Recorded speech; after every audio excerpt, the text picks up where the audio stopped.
Everybody knows Aaron Matei is doing great work over at The Nation. He's been one of the guys on the forefront debunking the Russiagate narrative, and he was just down in Venezuela. And that's correct, right? You were just in Venezuela? I'm still here. You're still in Venezuela right now? Correct. Oh, there's a little bit of a delay, huh, Arno? Look at that. Venezuela. There's a fucking delay. So I'm going to play this video.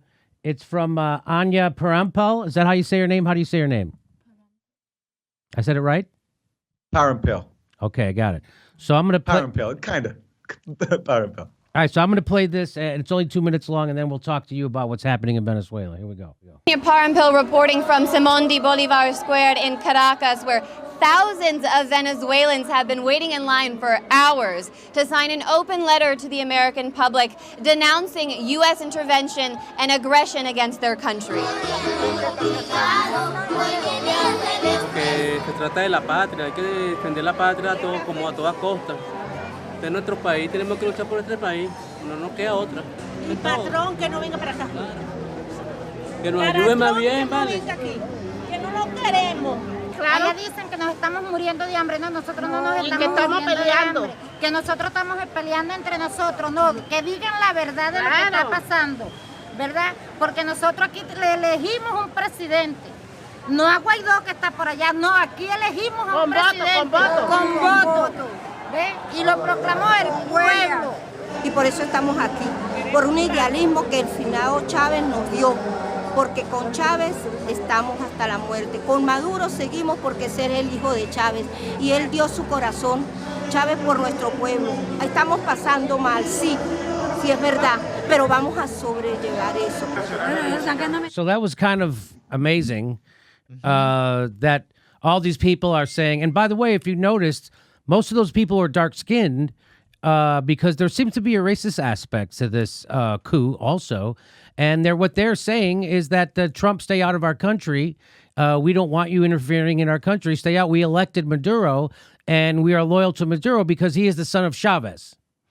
So let me bring in Aaron. Aaron, what would you like to add to what have you been seeing in Venezuela that isn't getting reported in the mainstream news besides what I just showed you? What I'm seeing is a very complex country, but I think the most important thing I can stress is that while certainly Venezuela is polarized, and there is a large segment of the population that does oppose the government, and there are supporters of the government who have strong criticisms of the government. But I think the key thing we're missing is that the Maduro government, that the Trump administration is trying to overthrow, continues to have a very strong base of support.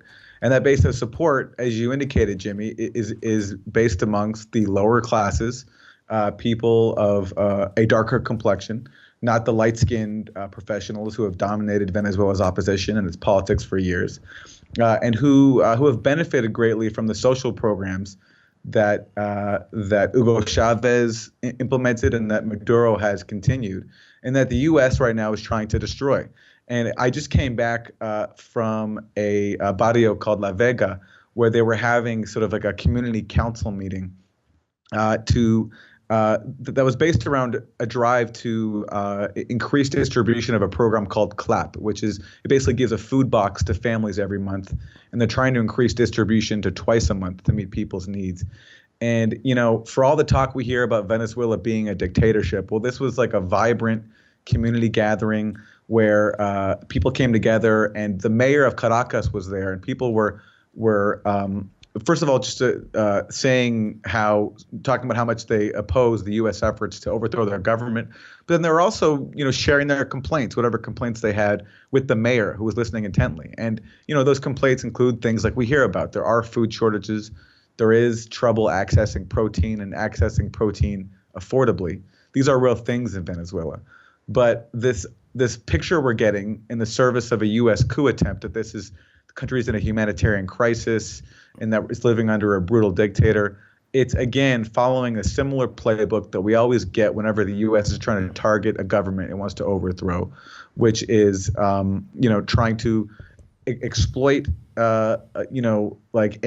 exploit people's in the West sphere concerns for human rights and drum it up as a pretext to overthrow a government and and in this case, undo a government that is doing many beneficial things for its people and that has the support of a very large portion of its population. I'd say even a plurality that we don't hear from in the U.S. So that's the interesting thing. Like that I had it pointed out to me. First of all, thanks for doing that. Thanks for going to Venezuela. What made you decide to go down there? Well, after it became the latest target of U.S. regime change, I just figured it was the time to go. I mean, whatever criticisms there are of the Venezuelan government, it's like, I mean, I don't see what role I as a Westerner have in that discussion. I mean, that's for Venezuelans to have. I see it as my role to come down here and show the reality of a country that the U.S. where the U.S. is engaged in a pretty savage effort to overthrow the government. I mean, it's not just through recognizing this guy Juan Guaido, who's declared himself president. It's also by trying to cut off the country and basically suffocate it and make it submit to U.S. dictates via economic warfare, which actually began under Obama, but Trump has intensified that. And now, of course, there's even a military aspect to it with Trump threatening military intervention. So, as a Western reporter, I think it's actually the center of the world right now, because I think it's pretty clear why the U.S. wants to overthrow the government here. This is a huge this has the world's largest oil reserves in Venezuela. And in Venezuela, they try to pursue a model where they try to use the profits from those reserves for the benefit of the majority of the population, not for the benefit of multinational corporations. And, Chavismo, the movement here, has been a huge inspiration, not just across Latin America, but around the world. And, it makes sense to me that a hegemonic power like the U.S., led by a bunch of neocons like John Bolton, would want to subvert it. So as a Western reporter, I mean, where else can I be? So I came down here with colleagues who are familiar to viewers of the show, Max Blumenthal, Ben Norton, and Anya Parampil, whose report you saw from Bolivar Square. So people don't realize that when the United States puts sanctions on a country like Venezuela, that isn't meant to bring democracy to Venezuela. What that's meant to be is to cripple their economy and bring that country to its knees so that they can install their own puppet leader like Juan Guaido, right?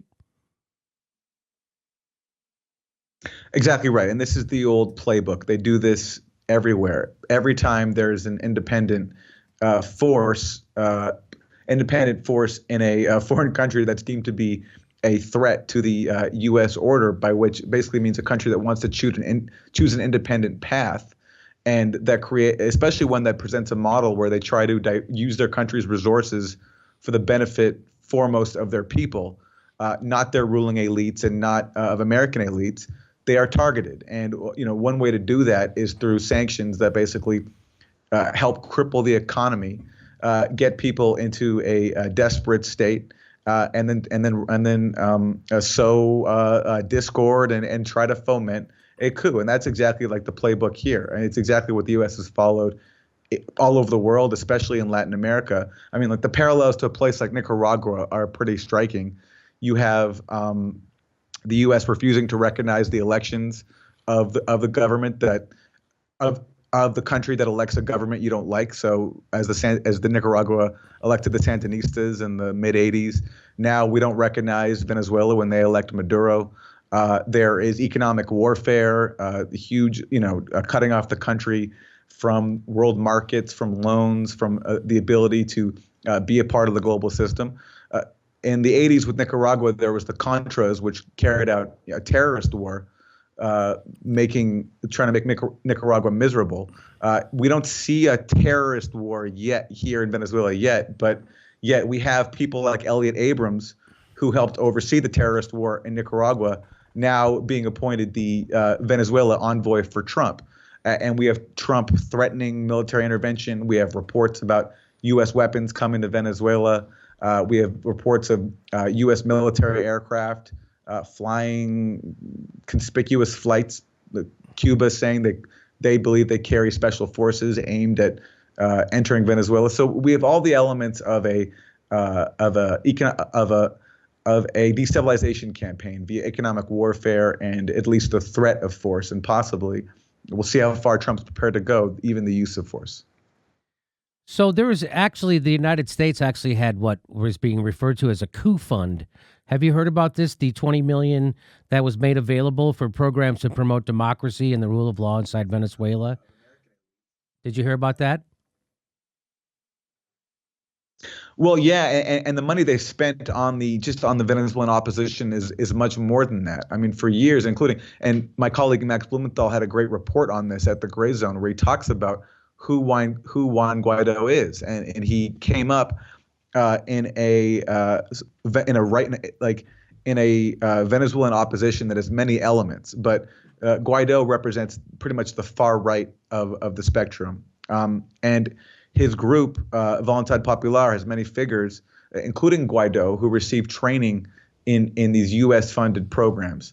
And it follows a similar playbook. It's always the same thing. The U.S. finds people who it can co-opt, who it can fund, and it showers them with incentives to basically act as clients in the government, in the country that the U.S. wants to destabilize, and install people more favorable to what it deems to be its interests.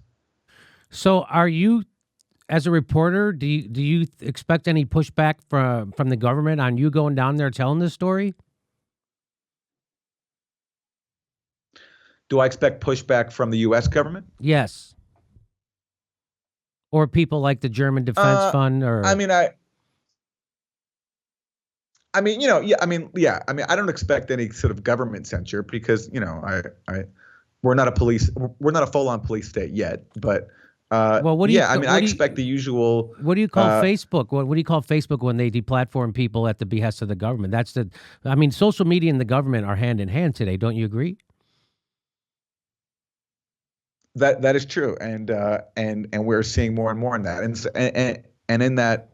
On that note, I expect more of the same, which is basically when you are a dissenting voice, when you challenge the policies of the U.S. government and its allies, then you face the normal ways that people get marginalized for doing so. So you get ignored, you get smeared, you maybe even get censored. But it's our job to ignore that and to push ahead and to just be as objective as we can and provide people with the reality and the facts that are being denied the majority of the American population, because we have a media system that is not presenting an accurate portrayal of a place like Venezuela, simply because we have so many media outlets that fall in line whenever the U.S. government decides on a certain policy, especially if it's foreign policy, when it decides that a foreign government is now an official enemy.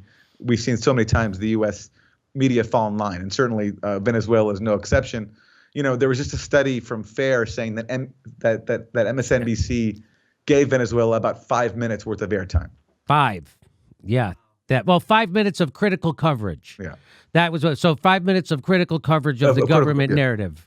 So they've definitely talked about it more than 5 minutes, but only 5 minutes that they have. So they're not going to bring on someone like you. Isn't that interesting? MSNBC doesn't bring on someone like you or Max Blumenthal or someone from Venezuelan analysis.org. They don't bring on any of those people. Isn't it interesting? But you know who they do bring on? They bring on Max Boot. They bring on people like William Crystal. They bring on people from the Bush administration. This is who they bring on to talk about this stuff. And that's why people don't know. Now, before you went down there, I had Abby Martin on our show and Mike Preisner, and they had filled us in on what was really kind of happening in Venezuela. Now, I'm sure you knew most of that stuff before you went down there. Now, did you go down there just to confirm what you already knew, or did you actually learn something new?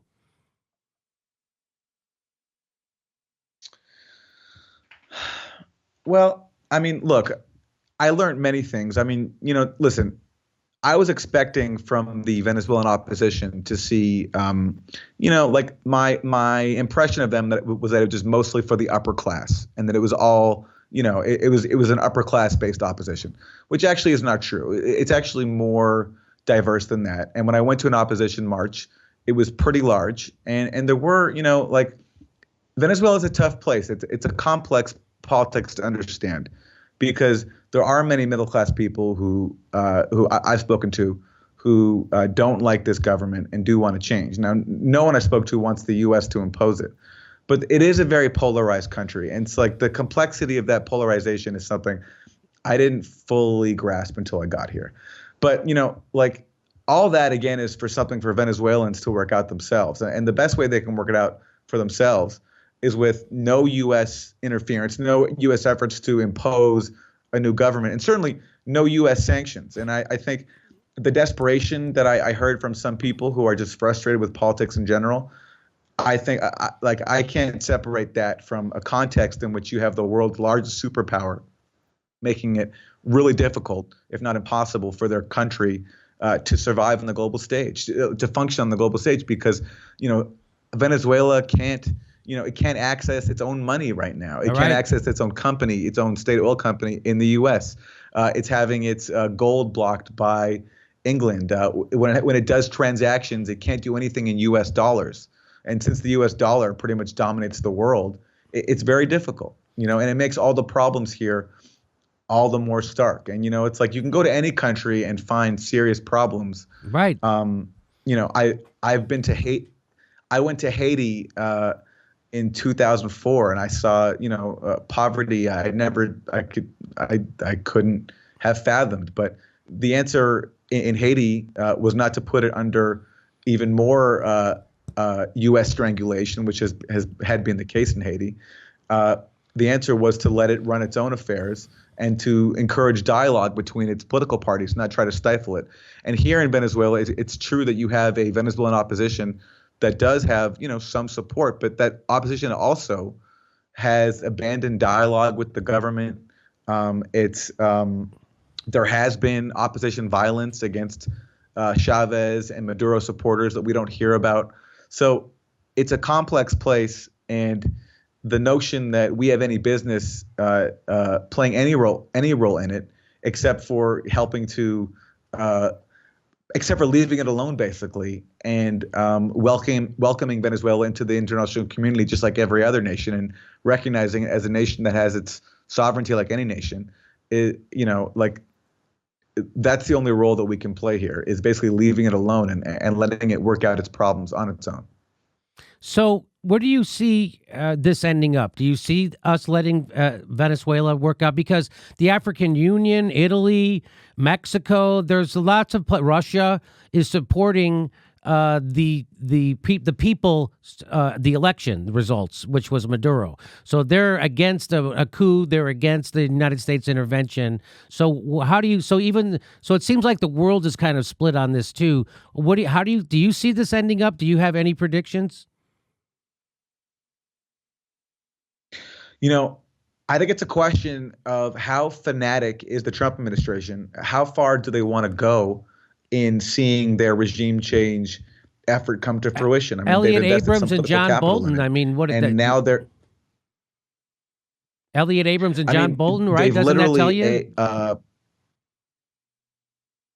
Their point person is Elliot Abrams, who is a mass murderer, responsible for so many deaths in Central America during the 80s, helping oversee the U.S. terrorist wars there. So it's a question of, does the Trump administration want to go there again? I don't think they're crazy enough to try an actual military intervention, but there's a whole terrorist playbook the U.S. has followed as practiced in Nicaragua, where they propped up the Contras, who made life for the population, especially in the rural areas, a nightmare. And so it's a question about how much does certainly the coup so far is not working out. Venezuela has something like 2,000 military officers, and only one of them has defected, and that one officer commands 0 troops. And you can't launch a coup without the military. So that's not working out. So it's a question of how far does the Trump administration want to go? And I think the answer to that question depends on what kind of an actual resistance will Democrats put up. None. So far, we have a small number. Well, so far we have a small number of Congress members like Ro Khanna and Ilhan Omar and Tulsi Gabbard and a few others who've been willing to stand up and say very clearly that the U.S. has no business and no right to carry out regime change in Venezuela. But then meanwhile, you have Nancy Pelosi, the leader of the Democrats, the so-called resistance leader, standing by Trump's side and backing this effort. So, I mean, to the extent that there can be any kind of challenge to the U.S. efforts here, led by these sociopaths like Elliot Abrams, there has to be resistance from within. And, you know, whether we as average civilians do something, I mean, the opportunity is there for us. But certainly, I think the prospects of standing up to it would help if the opposition party, the Democrats, were an actual opposition party, and maybe not going along with Trump as him and his gang try a yet another regime change effort in a foreign country. I mean, it's amazing that we even have to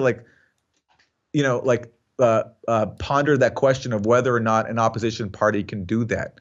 You know what I mean? But that's what we have in the U.S. We have basically two factions of the same party, the war party, on that issue, regime change, foreign wars. They're the same every single time.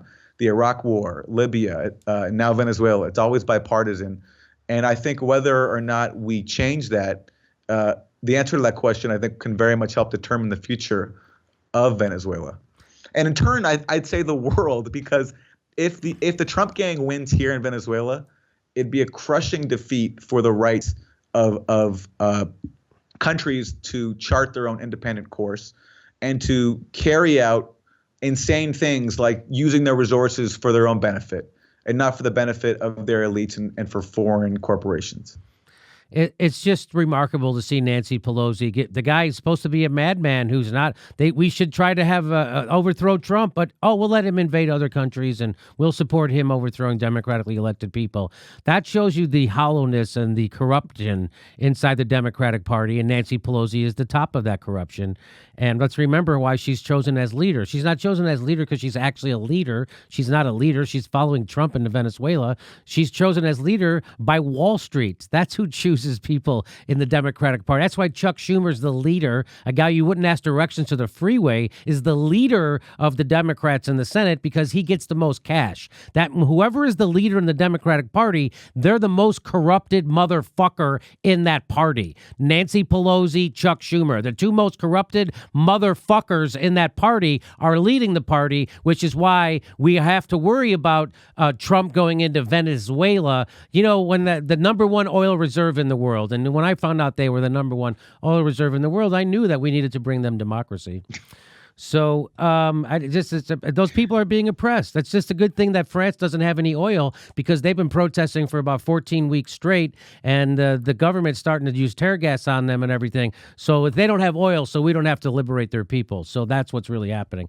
Well, Aaron, I want to say thank you so much for taking time out of your day all the way from Venezuela. You know, it's not being covered. This your story, what you're seeing down in Venezuela is not being covered in the United States, and that's why alternative media exists, and that's why we're here. And if you have a show and you consider yourself alternative media and you're not covering what's really happening in Venezuela, you're not alternative media, FYI. Thanks for leaving this lane open for the Jimmy Dore Show. So is there anything you want to end with, Aaron, that the people should know? Well, just on that note of the word motherfucker, I want to tell you that what comes up for me is it actually relates to a relevant anecdote, which is that we hear often about Venezuela being a dictatorship, you know. And I spoke before about going to this local community today where people were gathered together and talking about ways they can make their community better, and also airing their complaints to the mayor of Caracas in this very lower class community in a barrio of Caracas. But that's one aspect, I think, of Venezuelan democracy that I think we could learn from. I can't imagine Mayor Bill de Blasio of New York, where I live, coming and sitting for that long and listening to complaints from local residents and addressing them in such a dedicated way as I saw today. But also another commentary, I think, on the merits of calling Venezuela a dictatorship, and this gets back to the word motherfucker. Promise I'll get back there, which is I went to this big opposition rally on a few days ago here in Caracas, and Juan Guaido spoke, and they had this thing that he played with the crowd where he would say the name of Nicolas Maduro, the president of Venezuela, the supposed dictator who the U.S. is trying to overthrow, and whenever he would say it, the crowd would chant "motherfucker," right? And it was pretty funny. It was kind of funny. And I was thinking, I was like, geez, this is like a pretty, unique dictatorship where you're in the middle of the city in a huge district. You're allowed to have this massive gathering of people, not just protesting the president, the supposed dictator, but calling him a motherfucker. And this protest went off very smoothly. I barely saw a police presence. So that's just a small window into the merits of labeling this country a dictatorship, as we often hear by U.S. politicians and U.S. pundits trying to justify the U.S. regime change efforts right now in Venezuela. So you know what the definition of a dictator is, Aaron? I'll tell you what the definition of a dictator is. It's a leader of a country that won't let American corporations dictate their policy. That's what a dictator is. So listen, exactly right. Aaron, everybody check out Aaron Matei's writing in The Nation. And we'll have him, I'll have him back on the show. He's going to be in Los Angeles coming up in the next few weeks. We'll have him in studio. So we're looking forward to that. Thanks again, Aaron, for being on the show and for informing us on what's happening in Venezuela. Hey, by the way, before I let you go, Bill Maher made a big deal out of the Monroe Doctrine. Can you think of a dumber thing to bring up in this conversation? What did he say about Venezuela? It's our backyard. He said it's our backyard. What the fuck? It's another country. The fuck are you talking about? It's our backyard. So you know what else is there? Was Russia's backyard? The Ukraine, Crimea. That's their fucking backyard. How about that? We have missiles on their border. We have missiles in Russia's backyard. And this guy's anyway. So go ahead. That's what he was talking about. The Monroe Doctrine. Yeah, I mean, it just shows the sickness, like literal sickness. I can't think of another better term that infects the U.S. elite. Even liberals, or whatever you want to call Bill Maher, liberal bigots like Bill Maher, in looking at another country, a sovereign country, or in a part of the world, and calling that our backyard. Like sounding like an imperialist. Like just like a rank imperialist, and repeating just like one of the most vile aspects of U.S. imperial dogma, going back decades now.